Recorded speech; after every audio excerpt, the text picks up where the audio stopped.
Hola, ¿qué tal? Bueno, bienvenidos a una nueva clase de la diplomatura. Esta vez vamos a tener la posibilidad de escuchar a la licenciada Vanessa Setti. Ella es especialista en integración sensorial y nos va a contar en esta clase eh, de qué hablamos cuando hablamos de integración sensorial, ¿sí? Y después en una segunda clase, ¿sí? Va a ser más específica en relación con el trastorno con el cual estamos viendo en esta diplomatura, ¿sí? Pero es necesario para poder entender lo que después se va a explicar en la próxima clase, tener claro a qué nos referimos, ¿sí? Cuando hablamos de integración sensorial. Porque muchas veces, digamos, al no tenerlo claro, digamos, las estrategias que podemos poner en juego o la forma en que lo hacemos no es la adecuada. O de repente tenemos que entender que hay ciertas cosas que solo lo pueden hacer personas que sepan del tema, digamos, ¿no? O que nos asesoren en cómo hacer. Así que bueno, vale, muchísimas gracias. Te dejo para que eh, nos cuentes de qué se trata la integración sensorial. Dale, Patricia, muchas gracias. Bueno, eh, ya Patricia explicó más o menos cuál es el objetivo de la charla, ¿no? Porque cuando hablamos de integración sensorial, ¿qué es lo que pasa? Pasa que muchas veces cuando hay un déficit de procesamiento sensorial o algún tipo de desregulación sensorial, eso se traduce en conducta. Entonces, nosotros por ahí vemos alguna persona que no puede realizar alguna acción determinada o que se está comportando de determinada manera y inmediatamente por ahí podemos pensar que eso que está pasando es una conducta voluntaria o que no tiene ganas de hacer las cosas o que está haciendo algo a propósito para fastidiar al resto y demás, y en realidad lo que está pasando es un proceso interno que tiene que ver con esta desregulación de integración sensorial. Entonces, básicamente el objetivo de la charla es esa, es que podamos tener una lectura cuando veamos algo, alguna conducta llamativa, que podamos pensarla desde una forma distinta que puede llegar a estar pasando en ese momento en esa persona, ¿sí? Y ¿por qué es importante pensarlo específicamente en el TDAH? Es que hay un alto índice de relación entre lo que es un déficit de procesamiento sensorial con lo que es el trastorno específico, ¿sí? Por déficit de atención e hiperactividad. Eh, Difieren en cuanto a los últimos estudios, pero sí están en un margen entre el 40 y el 60%. Así que tenemos entre un 40 o 60% de personas que tienen TDAH con déficit de procesamiento sensorial asociado, lo cual es una incidencia muy alta, ¿sí? Entonces, por eso es importante que entendamos más o menos de qué se trata la integración sensorial, ¿verdad?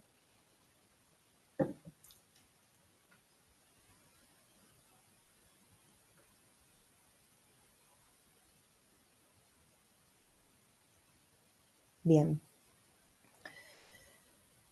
Vamos a la definición formal, la definición de integración sensorial, del proceso natural de integración sensorial, que es lo que todas las personas eh, tenemos y procesamos en nuestro sistema nervioso, es de Giners, ella terapista ocupacional y psicopedagoga basada en neurociencias, ¿sí? Establece esta definición y luego ella es la madre de la teoría de integración sensorial y de la práctica de integración sensorial, ¿sí? Nos dice que es el proceso neurológico que organiza la sensación desde nuestro propio cuerpo y desde el ambiente y hace posible que usemos el cuerpo efectivamente en el ambiente. vamos a ver que esto quiere decir que el proceso de integración sensorial es un proceso neurológico que depende de nuestro sistema nervioso central. Y esto lo aclaro porque por ahí, cuando yo digo, cuando hay un déficit de procesamiento sensorial, eso se ve reflejado en conducta que no quiere decir que sea una conducta socialmente inadecuada, puede ser una conducta de ineficiencia quizá en realizar una acción determinada.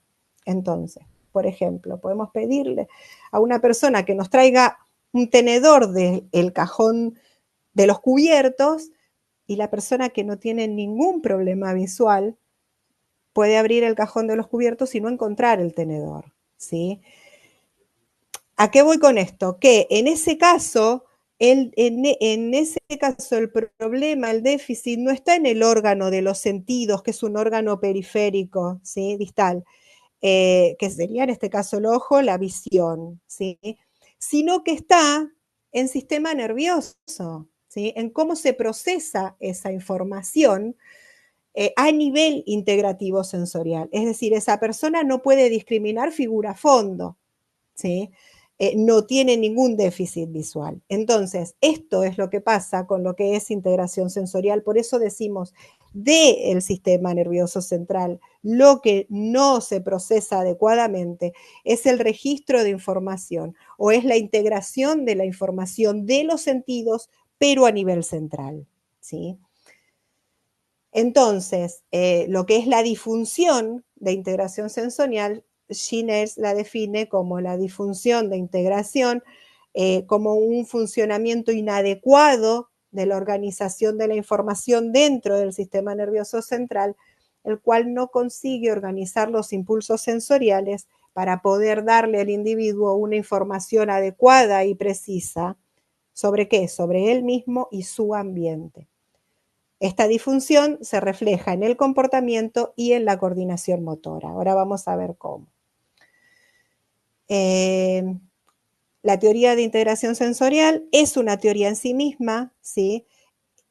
Formula un método de evaluación, es decir, nosotros los especialistas en integración sensorial tenemos forma de evaluar cuál puede ser el déficit específico de integración sensorial cuando una persona viene a consulta, ¿sí? Las evaluaciones son estandarizadas, son validadas y basadas en evidencia, ¿sí? Y es un abordaje específico de tratamiento de terapia ocupacional.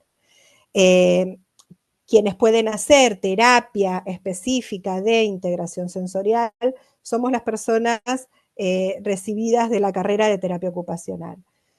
La idea con que todas las disciplinas del área de salud sepan de qué se trata la integración sensorial es precisamente para que puedan tener esta mirada, observar qué es lo que está pasando en una persona determinada y en todo caso poder hacer una consulta o derivar o tomar quizá también algunas estrategias, pero lo que es la terapia de integración sensorial solo puede ser realizada por profesionales de terapia ocupacional especializados en integración sensorial, ¿sí?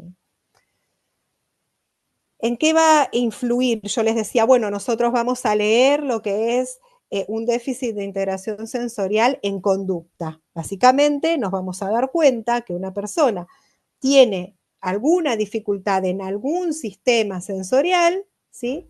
Por cómo actúa. ¿Mm? ¿Pero qué implica eso? Eso implica el registro de sensaciones, que es entender cuál es el estímulo que me está llegando. Primero, registrar el impacto del estímulo que me está llegando a mi cuerpo. Luego, la modulación de sensaciones, es decir, esto que me está llegando a mí, me gusta, no me gusta, lo siento mucho, lo siento poco, no lo estoy registrando. ¿Sí? Por ejemplo, supongamos un estímulo auditivo. ¿Sí? Yo estoy hablando, estoy grabando la clase y de repente por la ventana de mi casa pasa una sirena de bomberos, supongamos. ¿Sí? Es un estímulo que irrumpe en mis sistemas sensoriales, en este caso en el auditivo. ¿Sí? Cuando yo hablo de proceso de integración sensorial, que es un proceso porque tiene pasos, el primero es el registro de esa sensación, es decir, el registro de que a mí me llegó algo intempestivo a mi oído, ¿sí? Luego es la modulación de sensaciones, es decir, si yo llego a escucharlo, si lo escucho sobremanera, es decir, me desestructura porque lo escucho demasiado fuerte, lo escucho más que el resto de las personas, ¿sí? Y si eso me molesta sobremanera, si no lo puedo tolerar ese sonido, o directamente no me impacta en absoluto. O puede ser lo que sería una integración sensorial dentro de los parámetros normales, que bueno, que yo lo escuche, me dé cuenta de que pasó una sirena, pero pueda seguir funcionando en relación a eso y seguir hablando en la charla y no me perturbe, ¿no? Bien. Luego tenemos la discriminación sensorial, o sea, una vez que yo registré el estímulo, registré el canal, que es el auditivo, registré si me gusta o no me gusta, tengo que discriminar qué es. Y ahí interpreto, es una sirena, entonces sigo hablando, no pasa nada, ¿sí? Y luego el proceso de praxia, que es la ejecución motriz en relación a un estímulo determinado. Si es, por ejemplo, la sirena, yo no tengo que actuar motrizmente en consecuencia, pero si, por ejemplo, yo estoy tocando una estufa, tengo que quitar la mano, ¿sí? Esa sería una respuesta motriz al estímulo que mi sistema está registrando. Bien. Las manifestaciones de los déficits de procesamiento sensorial, bueno, son muchas, pero vamos a obtener pobres respuestas al ambiente, dificultades de organizar el cuerpo para producir una respuesta eficaz, dificultades de aprender que tienen que ver con lo que es planeamiento motor y secuencia. Ahora vamos a ver todo esto, ¿sí? Respuestas exageradas o de evitamiento puede ser, o de cero registro de lo que son estímulos sensoriales. Por supuesto, dificultad en interactuar con otros, tengo todo este tipo de desregulaciones, ¿verdad?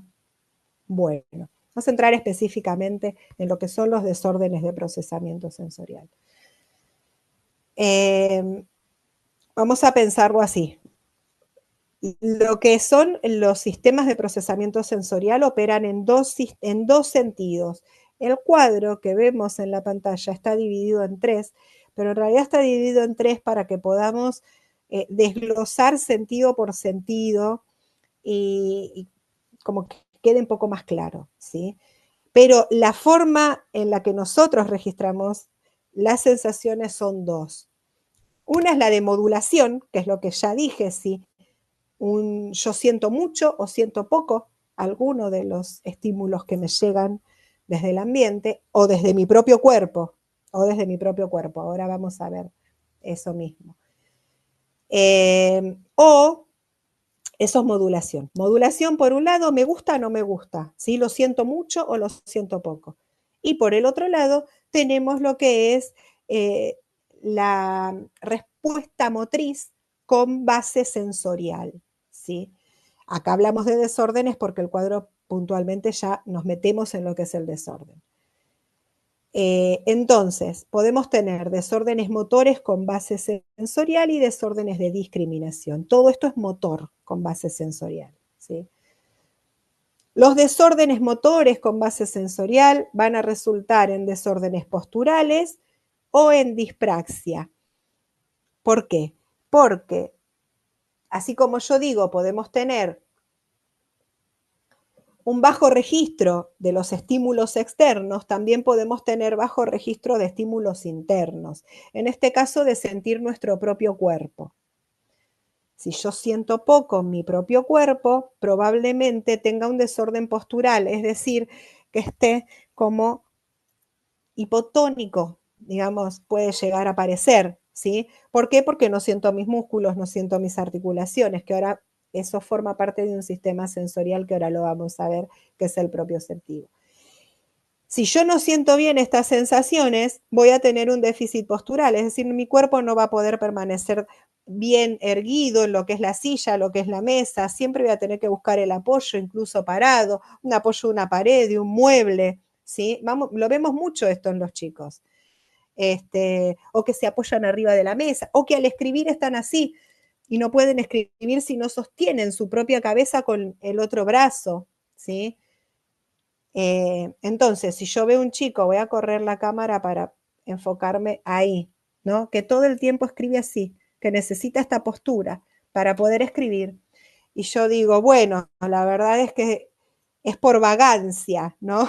O es porque no durmió bien a la noche porque se la pasa por el celular. Bueno, puede ser que se la pase con el celular y no duerma bien a la noche, pero en realidad puede estar pasando, por eso yo digo la lectura, ¿no? Es como el pensar, bueno, esto también puede llegar a estar pasando. Puede ser que no haya dormido bien de noche, pero puede ser que también tenga, si es sistemático, ¿no? Por supuesto, si es una vez una eventualidad, lo vamos a pensar con algo puntual, pero digo, si siempre está así, por ahí tiene un déficit motor de base sensorial postural. Es decir, no puede mantener sus estructuras corpóreas de manera tal que estén erguidas y rígidas, ¿sí? Y también podemos hablar de lo que es dispraxia. La dispraxia básicamente por ahora, hasta que no entremos bien en lo que son los distintos sistemas, la vamos a plantear como una torpeza motriz. Entonces nos vamos a encontrar con chicos que o se llevan las cosas por delante, se golpean todo el tiempo, no pueden coordinar bien ambos hemisferios del cuerpo, ¿sí? Entonces cuando tienen que hacer algo bimanual chocan. Por ejemplo, si hay que servir de una jarra un vaso, eso puede llegar a resultar en que vuelquen todo o en que no lleguen a servir demasiada cantidad de líquido, ¿sí? O en el vestido, ¿sí? Que siempre que se van a poner el buzo se lo ponen al revés o ponen la cabeza donde va la manga, ¿sí? Bueno, este tipo de torpeza motriz puede deberse a un bajo registro de su propio cuerpo, ¿sí? O sea, a un desorden motor con base sensorial, ¿sí?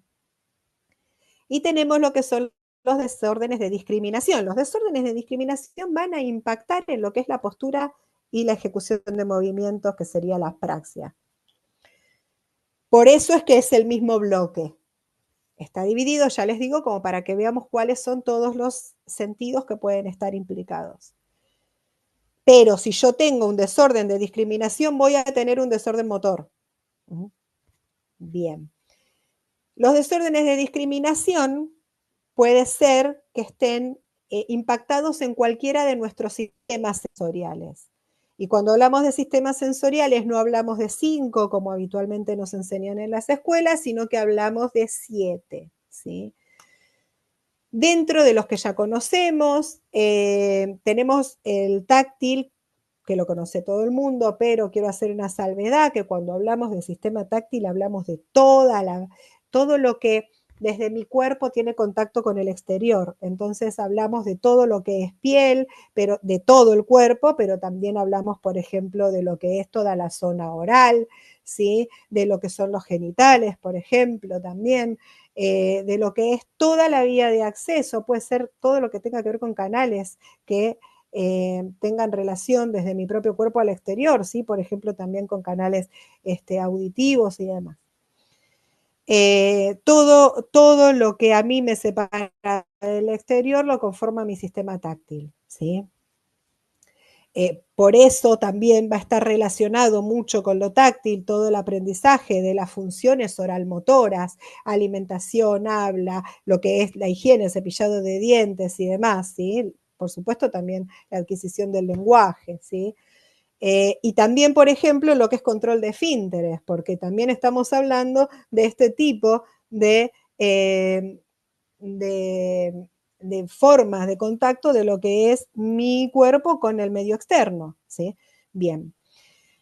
O por eso lo que es sistema táctil está implicado en todo. No solo, es decir, si yo me pongo una remera y me molesta esa tela, porque puede ser, o me molesta el corte de pelos, ¿sí? Sino también en todo lo que tiene que ver con este tipo de funciones. Por supuesto, también las funciones de la escritura, ¿sí? Que además de todo lo que tiene que ver con el sistema táctil en sí mismo, también está relacionado con lo que es la praxia de movimiento en lo que es motricidad fina. Entonces, ahí vamos a tener también una interacción de todo esto. Luego, tenemos el sistema propioceptivo. El sistema propioceptivo es la información que los músculos y las articulaciones le dan a mi cerebro para decirle básicamente cómo está mi cuerpo. Yo, y en los escritos más formales y lo que es la primera presentación de la teoría de terapia de integración sensorial de Giners, tomamos 7 sentidos y tomamos el sistema interoceptivo dentro del propioceptivo. Hay muchos canales de divulgación, de integración sensorial y demás, en donde se toman 8 y el sistema interoceptivo se lo separa del propioceptivo. Está perfecto para poder estudiarlo, está bárbaro que sea de esa forma. Yo les quiero aclarar que nosotros lo vamos a tomar adentro, ¿sí? El sistema interoceptivo es el sistema de la información de nuestras vísceras.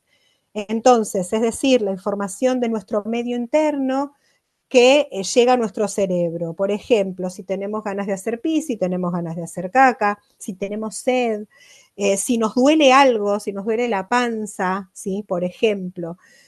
Todo eso, esa información de vísceras del medio interno es el sistema interoceptivo.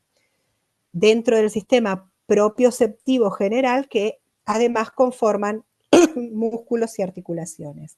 Entonces, cuando yo les digo en qué operan los sistemas, tenemos que ir pensando qué pasa cuando esto está en déficit y una persona no lo puede registrar o no lo puede sentir. Cuando está en déficit, tanto por más como por menos, es decir, o no lo siente o lo siente demasiado, entonces está todo el tiempo sintiendo las señales de su propio cuerpo, sintiendo, por ejemplo, incluso cuando hay mayor nivel de ansiedad, que es lo que pasa mucho en las personas con TDAH, que sienten los latidos de su corazón. Entonces ustedes imagínense si tienen que estar concentrados en hacer una tarea y demás, pero están pensando en que están sintiendo los latidos de su corazón, ¿sí? Por supuesto que eso va a traer también una desconcentración de lo que están queriendo hacer y una molestia. Cuando digo sistema propioceptivo y me refiero a músculos y articulaciones, para que sea más claro a qué me refiero, voy a proponerles que ustedes piensen esto, que cierren los ojos y que me respondan internamente a la pregunta de cómo están en estos momentos sus piernas. ¿Están flexionadas? ¿Tienen una pierna arriba de la otra? ¿Están extendidas?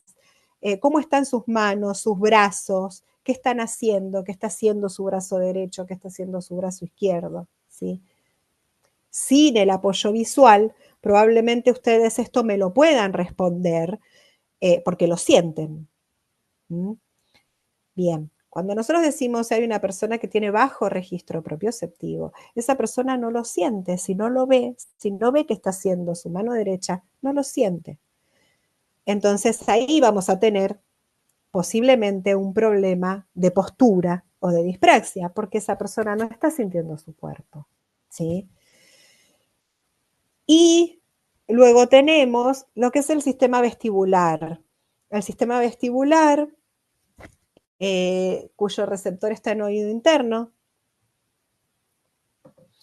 es la información que le da a nuestro cerebro precisamente todo lo que tiene que ver con las estructuras del oído interno, es la información de movimiento, posición en el espacio, velocidad y demás.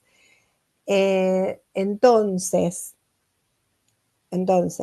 si yo hiciera el mismo ejercicio que con el sistema propioceptivo de cerrar los ojos y que ustedes me digan cómo está su cuerpo, podemos pensar que yo les diga, bueno, supongamos que están en un auto y yo les digo cierren los ojos y les pregunto si el auto está en movimiento, si el auto va rápido, si va despacio, si dobló hacia la derecha, si dobló hacia la izquierda, ¿sí? Si va marcha atrás.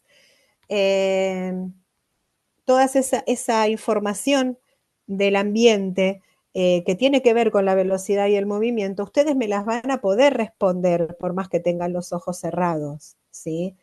Bueno, esa es la información que el sistema vestibular aporta a lo que es nuestro sistema de información sensorial. Imagínense, lo mismo les digo, si hay alguien que esto lo siente en demasía y entonces se marea con lo más simple del movimiento cotidiano, o una persona que directamente no lo registra o lo registra en menos y entonces necesita moverse todo el tiempo. Esto lo vemos mucho. Vamos a tomar muchísimo lo que es sistema vestibular en personas con TDAH. Entonces, personas que necesitan mucho movimiento para poder empezar a sentir este sistema vestibular en su cuerpo, para poder empezar a sentir su cuerpo, porque básicamente es esto, es sentir el cuerpo, ¿sí? Bien. Entonces,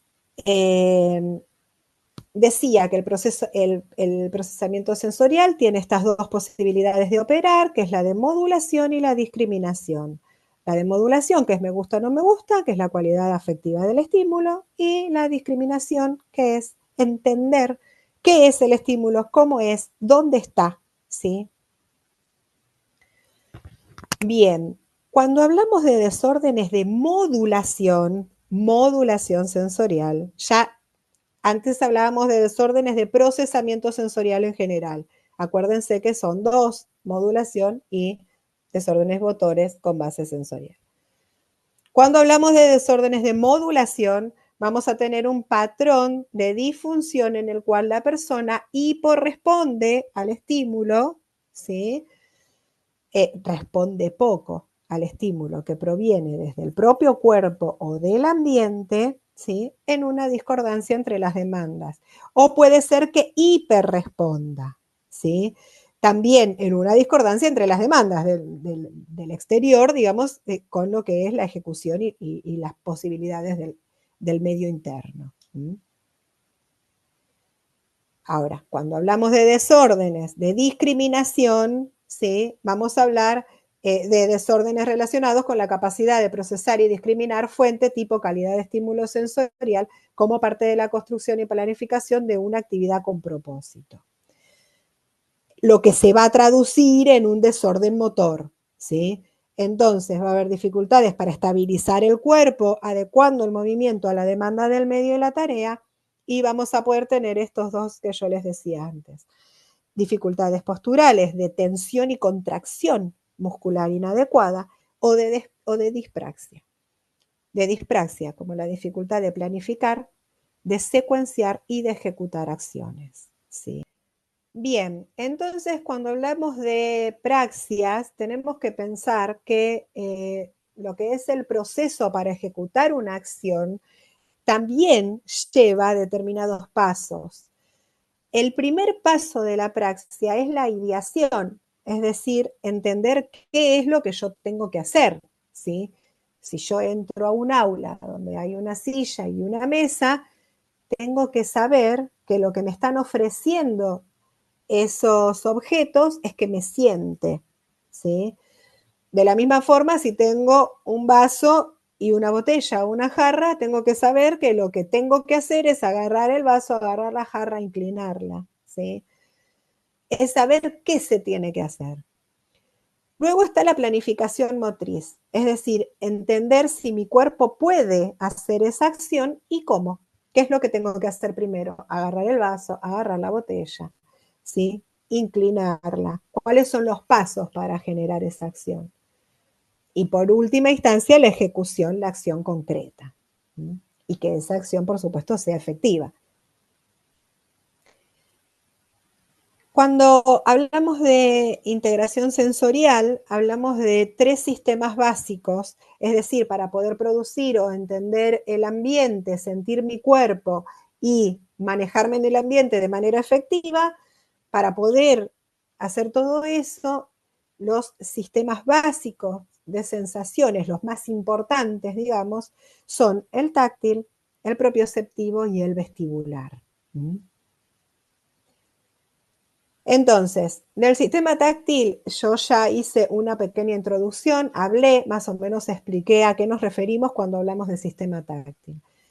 ¿Y en qué está implicado el sistema táctil? Que va a ser, por supuesto, en la localización y discriminación del estímulo que me llega, en las habilidades oral-motoras, las habilidades de manipulación, en el esquema corporal, en la noción, en la interpretación y noción de mi esquema corporal, y la protección de estímulos amenazantes o riesgosos. Pero hay algo que es muy importante del sistema táctil, y es que la sensación, yo no voy a entrar en esta clase en lo que son receptores, nombres técnicos y demás, ¿sí? O en una explicación más fisiológica profunda. Pero lo que sí tenemos que saber es que cuando nosotros hablamos de una sensación superficial sobre el sistema táctil, esto nos repercute en nuestro sistema como algo que es alertante, es decir, prepara al sistema con un nivel de alerta, porque es vivenciado como algo amenazante, ¿sí? Es el sistema, por ejemplo, que teníamos que tener en nuestros antepasados, cavernícolas, digamos, para estar alertas, porque si se movía un pasto, por ejemplo, cerca nuestro, teníamos que estar precisamente en un estado de alerta, porque eso podría llegar a constituir una amenaza de un depredador, ¿sí? Bien, entonces, ese sistema de alerta se pone en juego cuando nosotros recibimos una sensación táctil superficial. Superficial quiere decir algo suave, ¿sí? Algo yo, por ejemplo, y esto no depende de la zona, de la superficie corporal específica, sino de la profundidad en la que esa sensación me esté llegando. Por ejemplo, vamos a usar como ejemplo la misma zona, que sería el brazo. Si yo a una persona le hago esto, ¿sí? Que es como una caricia y es muy suave, eso va a ingresar por unas vías cerebrales, por unas vías ascendentes y va a llegar al cerebro por unas vías determinadas que van a activar todo un sistema de alerta, de generación de cortisol, ¿sí? De sistema simpático que se pone en alerta y demás, como el gato cuando se le erizan los pelos, ¿sí? Ahora bien, si yo en la misma zona aprieto fuerte, la persona lo que recibe es una sensación táctil pero profunda. Los que se ponen en juego son los receptores más internos, ingresa por otras vías ascendentes diferentes, pero que generan neurotransmisores que son opioides, es decir, relajantes. Es decir, le decimos al sistema tranquilo, está todo bien, no pasa nada. Y esto calma, ¿sí?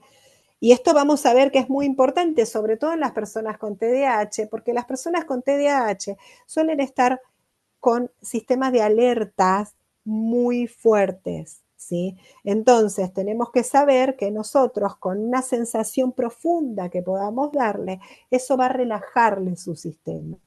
Es muy común que estén muy alertados todo el tiempo, ¿sí? Luego tenemos lo que es el sistema propioceptivo, que es lo que yo le decía de las sensaciones de músculos y articulaciones, pero también no es solo eso, sino que el sistema propioceptivo también va a estar implicado en saber la graduación de fuerza, el lugar donde tengo que hacer más fuerza que otro, por ejemplo, al caminar. Al caminar, nosotros tenemos que hacer, no nos pasa mucho en TDAH, pero ustedes ven que, por ejemplo, en autismo hay muchas personas que caminan en puntas de pie. Y muchas veces eso es por un déficit en el sistema propioceptivo de dónde tengo que llevar la fuerza, en qué parte del cuerpo, ¿sí? Este conocimiento de dónde hago la descarga de fuerza me lo da mi sistema propioceptivo. Por ejemplo, cuánta fuerza tengo que ejercer para levantar, por ejemplo, un objeto si es liviano, si es pesado, ¿sí? Por ejemplo, no hacemos la misma fuerza para levantar un vasito de telgopor que un vaso en vidrio grueso como sería un chop, por ejemplo, ¿sí? Y si yo hiciera la misma fuerza, si para levantar el vaso de telgopor hago la misma fuerza que hago para levantar el chop, el vaso lo voy a aplastar, ¿verdad? Si por el contrario quiero agarrar el chop con la misma fuerza que la del vaso de telgopor, no voy a poder levantarlo, ¿sí? Esa graduación de fuerza también me la proporciona mi sistema propioceptivo y esto nos va a servir para todo, para agarrar un elemento, para bajar una escalera, subir una escalera, cuánto tengo que mover el pie hacia adelante, si un escalón es bajito, si un escalón es alto, ¿sí? El timing de movimiento. El timing de movimiento es, por ejemplo, el saber cuándo moverme en relación a otros y a la distancia de otros objetos y a la velocidad de los otros objetos. Por ejemplo, si yo tengo que pasar por adelante de una hamaca donde hay chicos hamacándose, saber en qué momento pasar para no chocarme con el chico en el momento en el que la hamaca va hacia adelante. O al manejar, ¿sí? Si yo tengo que entrar a una autopista desde una colectora, por ejemplo, tengo que saber en qué momento acelerar y poder ingresar, ¿sí? Para no llevarme puesto al auto ni de adelante ni de atrás, digamos. O al jugar al fútbol, imagínense el timing de movimiento que tiene que tener un jugador que recibe un pase de otro jugador, entonces tienen que anticiparse al movimiento y a la distancia del otro jugador, pero también al movimiento de la pelota y a la velocidad en la que viene la pelota para acercarse a la pelota y o no pasarse o no quedarse atrás, ¿no? Bueno, todo esto es timing de movimiento y toda esta información la da el sistema propioceptivo también. ¿Para qué nos sirve en la vida cotidiana? Y para cruzar la calle, por ejemplo, o sea, básico, ¿sí? Para saber cuándo tengo que cruzar la calle, si vienen coches o no vienen coches, a qué distancia estoy, ¿sí? Bien. Luego, como les decía, tenemos el sistema vestibular, que es esto de la relación de velocidad, de movimiento, también la relación de la postura en relación a la fuerza de gravedad. Y, por ejemplo, saber si yo estoy en un plano inclinado, si estoy acostada, si estoy parada en relación a la Tierra, ¿sí? Pero también a sentir la gravedad de la Tierra. Entonces, la gravedad que ejerce, ¿sí? La Tierra en nuestros cuerpos. Por eso, por ejemplo, vamos a encontrarnos con personas que tienen inseguridad gravitacional. ¿Por qué? Porque cada vez que levantan el pie del piso y lo despegan de la tierra, sienten vértigo, ¿sí? Bueno, ¿por qué? Porque el sistema vestibular también impacta en esto, ¿sí? Y sobre todo, y muy importante en lo que son las personas con TDAH, esto tiene una implicancia absoluta, en lo que son la regulación del nivel de alerta. Ahora la vamos a ver bien y a qué nos referimos, pero esta transición entre la vigilia y el sueño y el despertar para poder tener un nivel óptimo de concentración y demás. ¿Sí? Esto ahora igual de todas formas lo vamos a ver bien en profundidad porque esto es muy importante en TDAH. Está muy implicado en las personas con TDAH.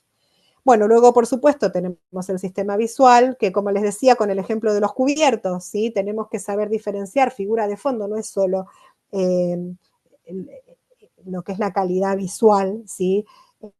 Sino también esto de poder tener una regulación con la visión periférica en relación a la visión central, cómo se perciben las cosas, esto de la figura a fondo, y que no se me mezcle todo, ¿sí? Si yo, por ejemplo, estoy en la góndola del supermercado, poder diferenciar qué es lo que quiero agarrar de la góndola y que todo eso no me aparezca en el mismo plano y todo mezclado.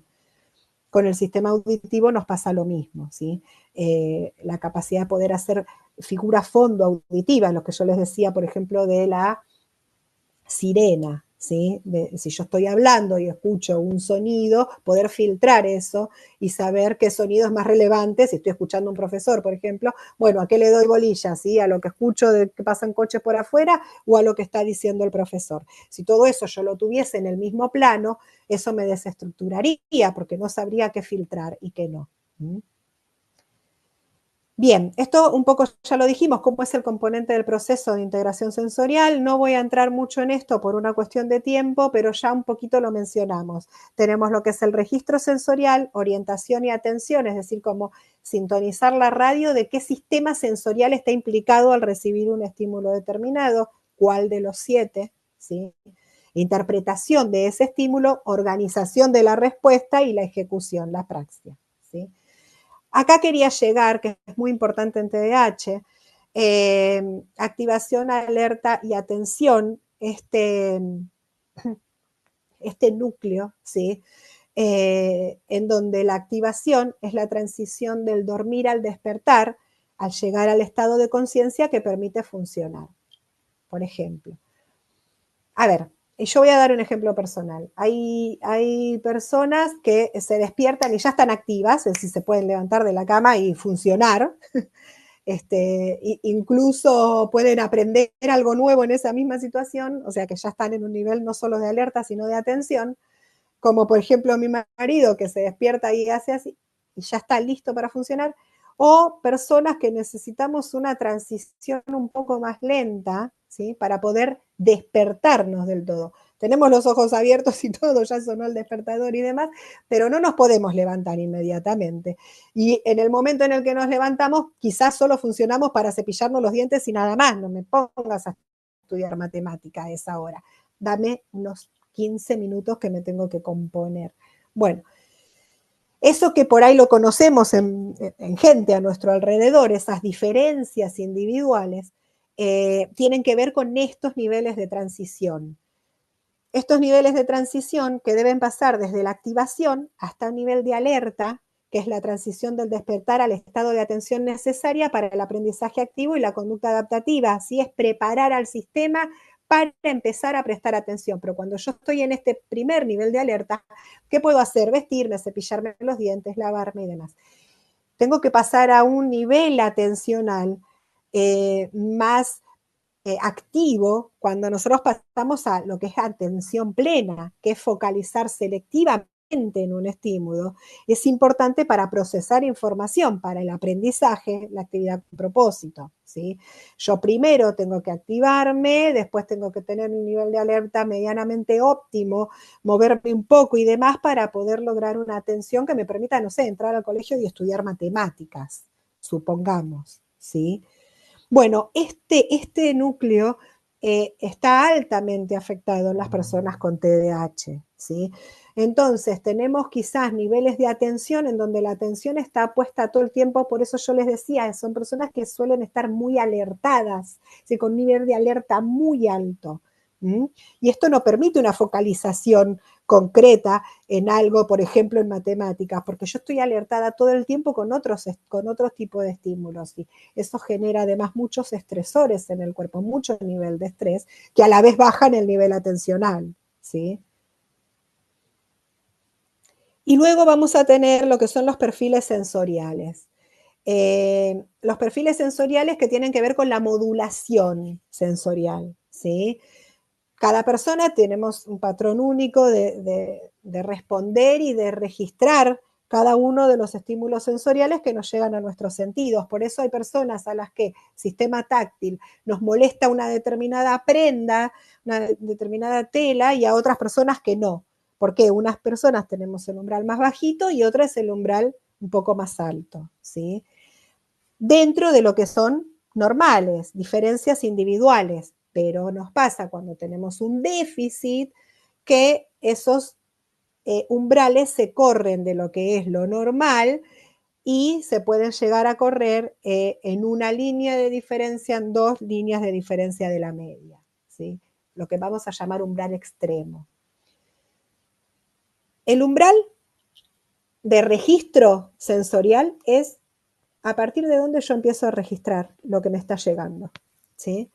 Por ejemplo, esta información, vamos a hacer la misma que usaba antes cuando les decía lo de táctil, ¿sí? Esto, ¿yo lo registré? Sí, lo registré, ¿sí? Pero hay personas que si tienen un umbral muy alto, esto mismo directamente no lo registran. ¿Por qué? Porque nosotros tenemos un umbral medio, como el que me permite a mí registrar esto, que operamos en un umbral medio, Pero hay personas que si tienen un umbral muy alto, un estímulo que opera en una línea media, nunca le llega porque opera acá y el umbral es muy alto, entonces nunca registró esa persona esto. No se dio ni cuenta que la tocaste, ¿sí?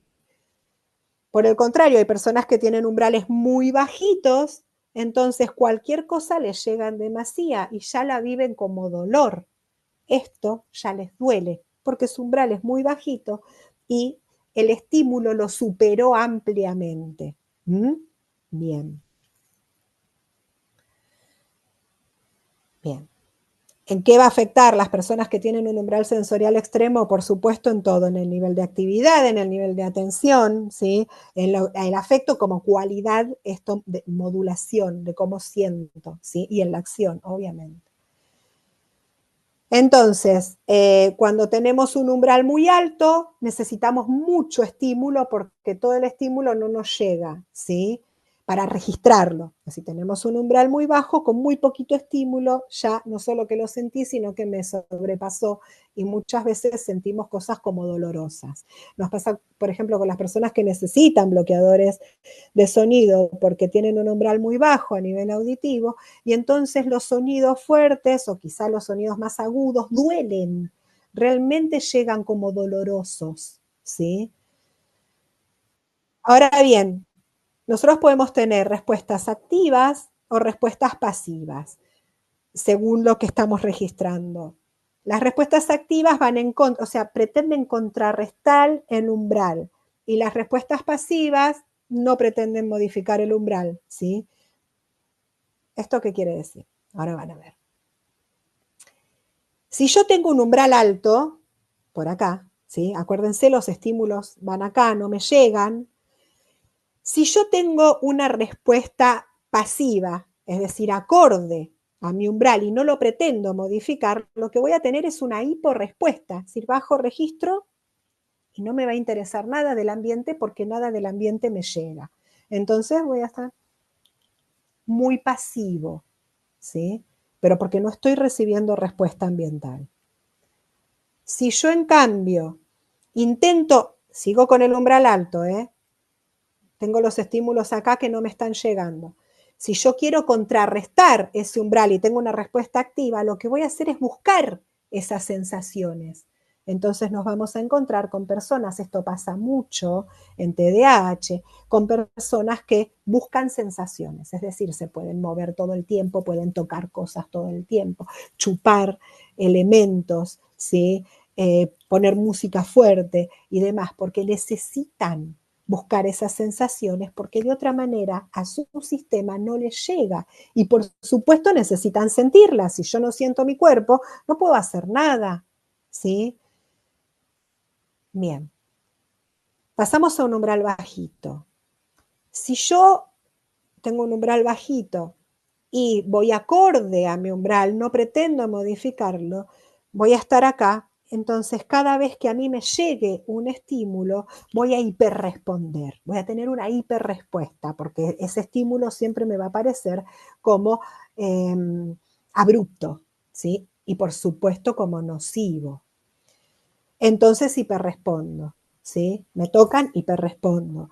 Siento un ruido, un sonido intempestivo, de repente hiperrespondo, ¿sí? O sea, todo me genera hiperrespuestas, por supuesto, lo que genera esto es muchísimo cortisol, porque estamos hablando de un sistema de alerta muy activado, ¿sí? Ahora bien, si yo intento contrarrestar ese umbral y hago algo activo para contrarrestarlo, lo que voy a hacer es yo misma evitar las sensaciones, entonces voy a estar todo el tiempo haciendo a veces lo que llamamos un shutdown, es decir, un cierre voluntario de sistemas sensoriales. No escucho, no veo, no siento, ¿sí? Activamente. Y voy a estar en evitación. ¿Mm? Bien. Ese mismo gráfico de los cuadrantes que les mostraba recién, ¿sí? De las posibilidades de respuesta, pero es el modelo de Winnie Dan que lo grafica de esta forma y es en el modelo en el que nos basamos cuando tomamos una de las evaluaciones específicas, que es la de perfiles sensoriales, que es la de Winnie Dan, ¿sí? Porque digo que quizá ustedes lo vean de esta forma, tienen el umbral neurológico y la autorregulación de la conducta, pero es lo mismo, los mismos patrones, los mismos cuadrantes que veíamos recién en la información anterior, en el cuadro anterior, en este. ¿Sí? Entonces tenemos personas que pueden tener bajo registro, búsqueda activa, sensorial, evitación, que también es activa, ¿sí? O sensibilidad extrema. Hago un pequeño apartado en lo que son las funciones ejecutivas, ¿sí? Porque nosotros vamos a ver que en lo que es el trastorno por déficit de atención e hiperactividad, vamos a ver un fuerte desafío en lo que es el control inhibitorio. Y esto tiene mucho que ver con lo que yo les decía de las funciones también de alerta, activación, alerta y atención y de acción también, ¿verdad? Entonces, vamos a ver un poquito qué son las funciones ejecutivas. La función ejecutiva es la realización de una acción con propósito, ¿sí? En varios niveles, pero, por ejemplo, a ver, si yo tengo hambre y quiero comer facturas de una determinada panadería, es ir a comprar, ¿sí? Volver a mi casa con las facturas y comérmelas. Eso es una función ejecutiva básica, ¿sí? Pero para eso yo tuve que planificar un montón de cosas. Y no solo planificar una secuencia de acciones, sino también que tuve que planificar una secuencia de acciones motrices, como decía antes, de praxias, ¿sí? De lo que es la funcionalidad de mi propio cuerpo, ¿verdad? Entonces, para poder hacer una determinada función y que sea efectiva, dentro de lo que son funciones ejecutivas, tenemos un montón de habilidades específicas que tienen que poder ponerse en juego para que esto sea efectivo realmente, que yo vaya, compre, vuelva a mi casa y me coma la factura, ¿sí? Dentro de las funciones principales tenemos lo que es la memoria de trabajo, control inhibitorio, flexibilidad cognitiva y planificación, por supuesto, ¿sí? De todos los pasos que tengo que hacer en el medio. Bien, no vamos a entrar específicamente en temas, funciones ejecutivas, pero lo que sí tenemos que saber es que hay un montón de cuestiones de regulación sensorial que pueden estar implicadas para que haya mayor desafío en lo que es el control inhibitorio de una persona y entonces no pueda realizar la acción de manera efectiva, digamos, porque hay muchas interferencias en el medio en la ejecución de esa acción. Esto nos pasa mucho en TDAH, ¿sí?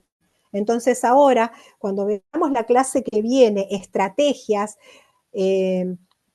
estrategias más que nada relacionadas con lo que es la autorregulación que tiene que ver con la autorregulación sensorial, vamos a ver muchas que tienen que ver con esto, con el poder parar, con el poder interpretar qué es lo que estoy sintiendo, ¿sí? ¿Por qué esto que estoy sintiendo me molesta tanto y en consecuencia que no me desregule?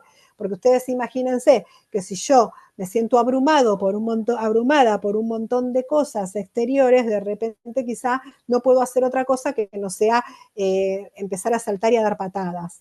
No sé, digo, ¿no? Por ejemplo. Entonces yo tengo que poder identificar eso para poder tener un control inhibitorio y decir, bueno, no, esto no puedo funcionar así, tengo otras cosas para hacer alternativas que me van a servir para regularme. ¿Sí? Entonces por eso hice como este pequeño apartadito de lo que son las funciones ejecutivas. Bien. ¿Qué pasa en integración sensorial con personas con TDAH? ¿Sí? Vamos a ver que muchas personas presentan alteraciones en el procesamiento sensorial que afectan la autorregulación, la atención y, por supuesto, la conducta. Porque, como yo les decía antes, todo lo que me impacta en mi cuerpo se va a traducir en conducta, ¿sí? Inevitablemente. Porque como yo sienta, si yo no siento, de repente por ahí voy a tener que hacer movimientos más fuertes, porque si tengo un bajo registro propioceptivo vestibular, voy a tener que hacer más movimientos, y eso obviamente el que lo ve como algo objetivable, es decir, esa persona se está moviendo demasiado, o está golpeando con los puños sobre una mesa, por ejemplo, ¿sí? Por supuesto que entonces todo esto, todo el déficit que yo tengo de registro sensorial se va a traducir en conducta. Entonces, las dificultades sensoriales en TDAH están relacionadas con problemas en la modulación del nivel de alerta, inhibición conductual y procesamiento multisensorial ineficiente. Es un poquito lo que ya les venía diciendo, lo que es la inhibición y lo que es el procesamiento cuando tenemos muchos sistemas implicados y entonces tenemos también puede ser registros de todo junto al mismo tiempo, como cuando yo les decía, bueno, imagínense no poder filtrar esta información, a qué le doy relevancia y a qué no, ¿sí? Entonces, en el TDAH, la dificultad para filtrar estímulos irrelevantes y mantener un óptimo nivel de alerta genera comportamientos que resultan impulsivos, desorganizados o pueden parecer inatentos, ¿sí? Que en realidad están reflejando un procesamiento sensorial desregulado. Bien. El sistema vestibular y propioceptivo suelen mostrar una búsqueda constante de movimiento como forma de autorregular el nivel de activación cortical. Es lo que yo les decía antes. Esto es muy común, lo que es el cuadrante de búsqueda en estos sistemas particularmente, en lo que son el vestibular y el propioceptivo, ¿sí? Entonces van a tener movimientos constantes para poder estar concentrados, ¿sí? Entonces por ahí tenemos que considerar si estamos con un chico con TDAH en un aula que pueda tener algo que le genere movimiento. En integración sensorial, por ejemplo, trabajamos mucho sobre lo que son las pelotas más grandes que se sienten ahí en lugar de en una silla. En la escuela es un poco más difícil, pero sí se pueden poner bandas elásticas en las sillas y entonces que puedan presionarlas con los pies o con algo en las manos, ¿sí? Y demás, para estar en movimiento cuando tienen que prestar atención, ¿sí? Entonces, en TDAH predomina una fluctuación del nivel de alerta, como les decía antes, con respuestas variables según el contexto de la demanda. Ejemplos, se mueven constantemente o buscan estímulos intensos para poder despertarse, porque necesitan mayor cantidad de estímulos para poder activarse, ¿sí? Llegar a ese estado de alerta óptimo para poder aprender, ¿sí? Se distraen ante sonidos o luces mientras intentan mantener la atención. Pueden mostrar torpeza motriz por pobre retroalimentación propioceptiva. Y este es el eje que yo les decía como muy importante en TDAH, el eje activación, alerta, atención. Vamos a ver que la relación entre el nivel de activación fisiológica y el rendimiento atencional está íntimamente esto relacionado porque necesitan más input sensorial para alcanzar la zona de activación óptima, lo que les decía recién. Más input sensorial que puede ser o movimiento o puede ser quizá algo oral, ¿sí? Un chicle, ¿sí? O también puede ser tener música, sonido, ¿sí?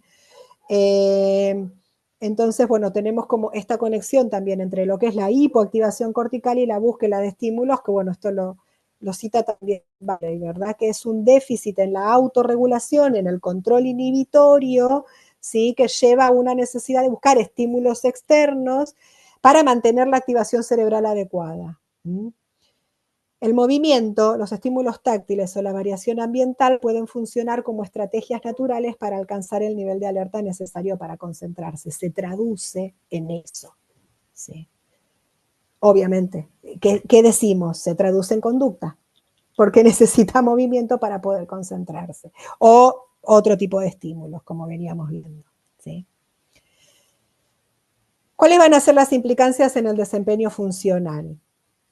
Dificultades para sostener la atención y la postura durante tareas escolares, ¿sí? Yo retomo esto, ya lo dijimos. baja tolerancia a la frustración y escasa autorregulación emocional, por supuesto, porque se dan cuenta de todo esto. Y se dan cuenta que para ellos estas cosas que son cotidianas y que son naturales en la mayoría de las personas, a ellos les cuestan más. ¿Sí? Y eso, por supuesto, si alguien no le explica qué es lo que está pasando, por qué, o no les brinda estrategias, va a repercutir en la autoestima, ¿sí? Y en la tolerancia a la frustración. ¿Sí? Pobre planeamiento motor y organización secuencial.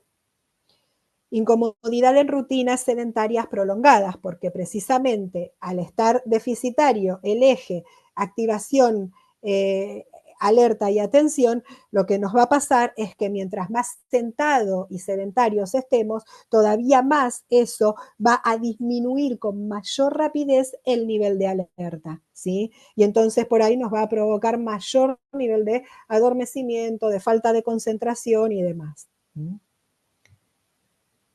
Bien. Podemos encontrarnos también con déficit de modulación sensorial, ¿sí? Pueden experimentar dificultades en filtrar lo que son los sentidos, ¿sí? Entonces pueden causar hipersensibilidad, reaccionar en exceso a estímulos como ruidos fuertes o luces brillantes, o hiposensibilidad, y es decir, necesitar más estímulos como el movimiento constante de la presión profunda, ¿sí? Y esto se va a manifestar en dificultades de atención, irritabilidad, problemas de coordinación y un estado constante de movimiento o fatiga. Y problemas de discriminación sensorial, posturales y de planeamiento motor, ¿sí? En ejecutar las acciones, en tener una fluidez de movimiento, ¿sí? Movimiento con equilibrio dinámico, ¿sí? Las acomodaciones que tenemos que hacer, por ejemplo, para no caernos. Esta fluidez de movimiento natural también puede estar en déficit por estas dificultades de registro sensorial. Y en lo que es, cuando tenemos en lo que son las praxias, la ejecución de las praxias, algún problema de ideación, acuérdense las partes de las praxias, ideación, planeación motora, ejecución, cuando el problema está en ideación es el no saber qué hacer con las cosas, es no saber esto, qué me brinda un elemento determinado, ¿sí? Por ejemplo, hay muchos chicos que entran al consultorio de terapia ocupacional, que hay peloteros, hamacas y demás, y no saben qué hacer con eso, ¿sí? Si ya lo aprendieron, sí, pero cuando recién ven el mobiliario no saben qué posibilidades les ofrecen esos elementos a ellos, ¿sí? Crean, por supuesto, conductas desorganizadas. ¿Cómo va a impactar los déficits motores con base sensorial en lo que es la planeación motriz de desempeño? Bueno, vamos a ver dificultades en la motricidad gruesa, lo que decíamos, leído como torpeza motora, que tienden a caerse, a tropezarse, dificultades en juegos con pelotas, ¿sí? No generalizan el aprendizaje motriz a otras situaciones, es decir, si aprenden a escribir con una determinada lapicera, se les va a complicar cuando tengan que agarrar otra diferente, se cansan rápido, por supuesto, y las personas con TDAH tienen mucho después niveles de agotamiento, ¿sí? Y dificultades en motricidad fina, dificultades con las manipulaciones, en el desarrollo de habilidades orales, en la adquisición y independencia en todo lo que tiene que ver con las actividades de la vida diaria, ¿sí? Alimentación, vestido, control de esfínteres, esto también ya lo mencionamos. ¿Sí? Bien, acá terminamos lo que es la primer clase de procesamiento sensorial y las implicancias que tienen en las personas con TDAH. Cuando veamos la segunda clase, la parte 2, nos vamos a centrar específicamente en lo que son las estrategias para poder trabajar esto desde estrategias puntuales. Pero sí que para entrar directamente en lo que son las estrategias, nos parecía súper importante conocer cuál es la base de qué es lo que pasa en el cerebro y cómo se procesa la información y cómo las personas con TDAH procesan esta información sensorial para que luego las estrategias se puedan entender y puedan tener un sentido cuando ustedes las vean, ¿verdad? Porque si no es, bueno, no sé, dale una pelotita antiestrés y que la manipule. Y queda ahí, y no es eso, ¿sí? Tenemos que entender por eso el porqué de la necesidad de esa pelotita antiestrés, ¿verdad? Bueno, y creo que esto que explicaste me parece que es como cuando cualquier cosa que uno explica de los aspectos que puede tener, digamos, la implicancia de un trastorno en la vida común de las personas, ¿no? Que uno muchas veces dice, no, pero es lo esperable que pase esto en un chico con estas características, pero muchas veces, digamos, el tiempo que implica poder entender el porqué de eso, o sea, porque a veces lo que uno encuentra fácil son como una descripción de características, pero poder entender que esas características tienen que ver con un funcionamiento, digamos, distinto a lo que es esperado, digamos, creo que mejora la capacidad de quienes tenemos que trabajar con estas personas de entender lo que le pasa, ¿no? Entonces, bueno, Sí, bárbaro. sí. Muchas gracias, Vane. Bueno, muchas Ahora gracias. entonces, ahora entonces, esperamos la segunda parte como para poder entender mejor. Bueno, muchas gracias. Espero que haya servido, que se haya entendido. Bueno, como siempre saben que cualquier duda la pueden comentar en el grupo de WhatsApp y que después vamos a tener un Zoom en el cual también van a poder hacer preguntas, ¿sí? Bueno, gracias.